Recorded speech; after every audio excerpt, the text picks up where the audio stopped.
Now, Johann Rupert has reinvented himself several times. Let's talk about how you made this amount of money, which is by far the largest amount of money that any individual has in Africa. Listen, I've always been wondering and have lots of questions I'd like to ask any millionaire or billionaire. Of course, which I know is very, very soon. Imagine if you're all starting a race together, and all of a sudden, one seems to be far ahead of us, miles away from us. My question is, yes, we are all run, but how did they get there so fast? What did you do or did differently? Normal people have a variety of feelings about billionaires. Some people admire their intelligence, business acumen, and success. Others are very resentful of their wealth and privileges and believe that they should pay more in taxes to help the poor and disadvantaged. But that's not my problem. Of course, it doesn't concern me. My main problem is I want to know how these people built their world, how they came from zero to billions, what they did or do differently.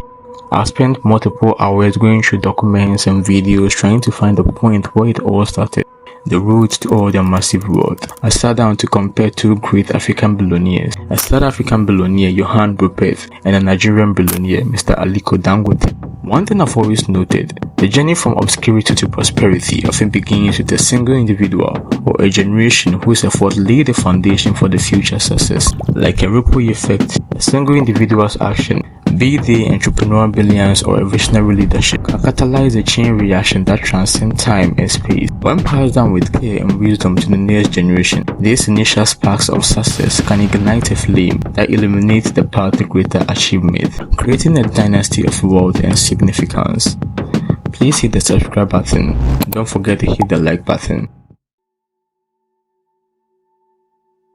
Before we talk about Johann Rupert, we first have to talk about the point where it all started. Anthony Rupert, the father of Johann Rupert, dropped out of medical school to start a business due to financial situation. He started a dry cleaning business and soon ventured into the full production of tobacco. He then merged the two businesses to form the Rembrandt Group, solely focusing on producing tobacco and making the company a conglomerate, fully acquiring other businesses or having a stake in them. Anthony Rupert subdivided the Rembrandt Group to form another company in the 1940s called the Remgro. Remgro, which is a company with financial, mining and industrial interests. Remgro operates as an investment holding company, holding interest in a wide range of industries including banking, healthcare, insurance, food and many more. The company invests in both listed and unlisted business. Johann Peter Rupert, or Rupert the BA. Now, this is where the story gets interesting and intensifies. Johann Peter Rupert was born in 1950 at Stellenbosch, South Africa. He attended Paul Roos Gymnasium and the University of Stellenbosch to study economics and company law. Just like his father, he also dropped out of school to focus on business, but yet in 2004, received an honorary doctorate in economics. Man is a genius, he's proved that he deserved it. Rupert served his business apprenticeship in New York City, where he worked for Chase Manhattan for 2 years and Lazard Ferrers for 3 years. He returned to South Africa in 1979 and founded the Round Mission Bank, of which he was the CEO. In 1984, he merged Round Mission Bank and Round Consolidated Investment and Company, started by 3 entrepreneurs, to form the RMB Holdings and left to join his father's company, the Rembrandt Group. At this point, you could realize his father was getting old and he was supposed to look after the family business. But then, he has already started the business and did not want to sell the company. The only thing he had to do was to merge with another company to reduce the operational cost and have someone look after his business like the business, also giving him time and space to build the family business. In 1988, Johann Peter Rupert also subdivided the Rembrandt Group to form another company, Richemont, a luxury goods holding company founded in Switzerland that specializes in jewelry, watches and other luxury items. Richemont owns a vast portfolio of prestigious luxury brands including Cartier, Van Cleef & Arpels, Piaget, Vacheron Constantin, Montblanc and many more. Currently, Richemont, with a market cap of 76 billion, is ranked as the world's second biggest luxury group after LVMH, Bernard Arnault's company. The Rupert family also has a high interest in the South Africa wine and liquor industry. In 1945, Anton Rupert formed Distillers Corporations and later merged it with another corporation called Stellenbosch Farmers Winery, founded in 1925 by William Charles Renshaw, an American medical doctor, to form the Distill Group Limited. The Rupert family has a habit of playing it safe in the world of business and investment.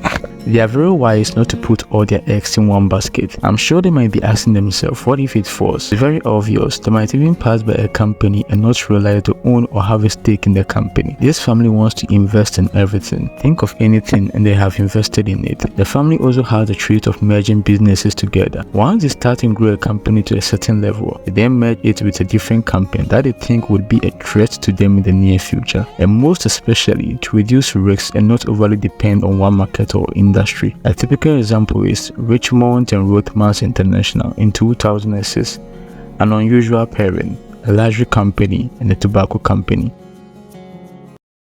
So you came from a wealthy family or not a wealthy family? I came from a wealthy family.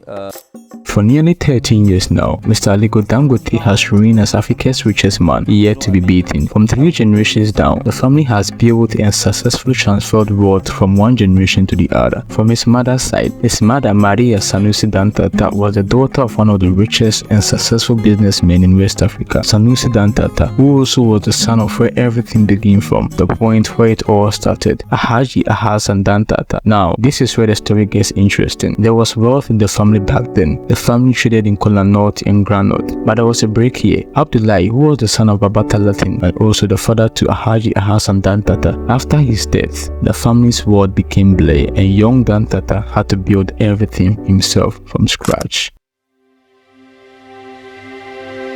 Alhaji Alhassan Dantata was a northern Nigerian trader. At the time of his death, he was the wealthiest man in West Africa. Dantata was born into a Galawa trading family in Bebeji, present-day Kano State, in 1887. Kano State is noted for its famous market and is the most leading industrial center in northern Nigeria. It was Africa's most important business sectors when the British arrived in 1884. Coming down, Sanusi Dantata, the son of Alhaji Alhassan Dantata, was a successful businessman. Under the British rule, he traded commodities such as rice and was ranked as Kano State wealthiest citizen. You might be wondering, how did Dangote's father meet his mom? Mohammed Dangote was a business associate of Sanusi Dantata, which makes it very obvious. Of course, he married his daughter, Maria Sanusi Dantata.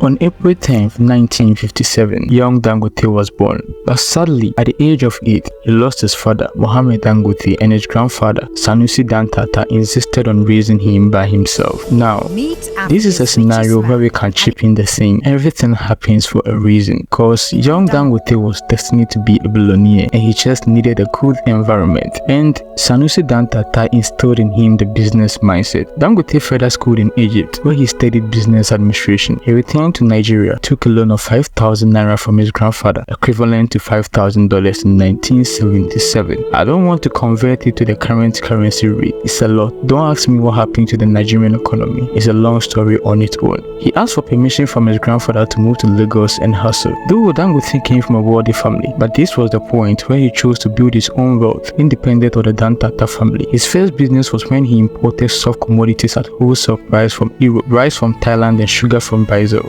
Business was so good, in just 3 months, he repaid back the loan. Another point is, though Dangote came from a wealthy family and independently built his wealth from scratch, but there are some key factors we sure cannot deny. A wealthy family which gave him an upper hand and influence in business, an industrial environment, of course Kano State, and the business mindset from his grandfather. But then again, he's not the only child born into a wealthy family with these privileges. Others have equal or more opportunities and privileges than he did, yet he came on top. How did he do it?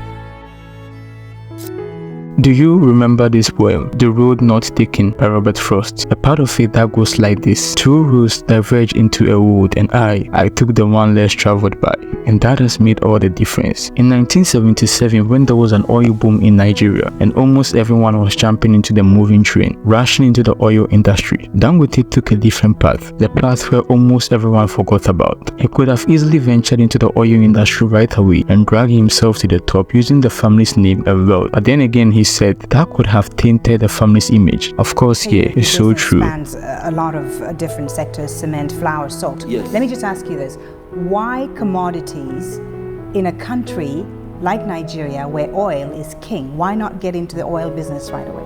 Well, you see, at first, really, what we thought of doing as a company, we said that, look, let us work very, very hard and get there first.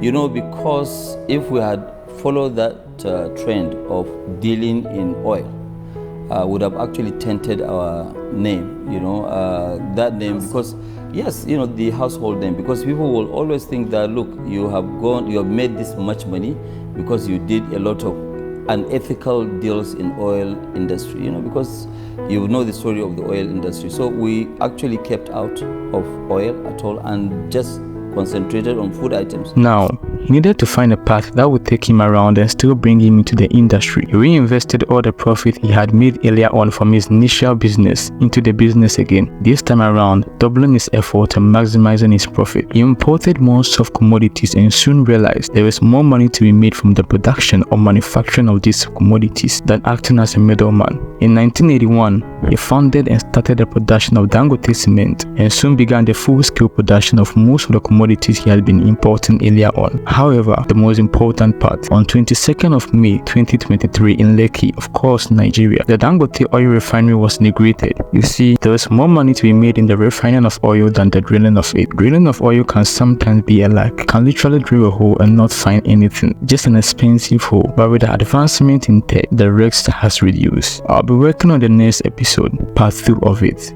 So stay tuned and please hit the subscribe button. Thank you.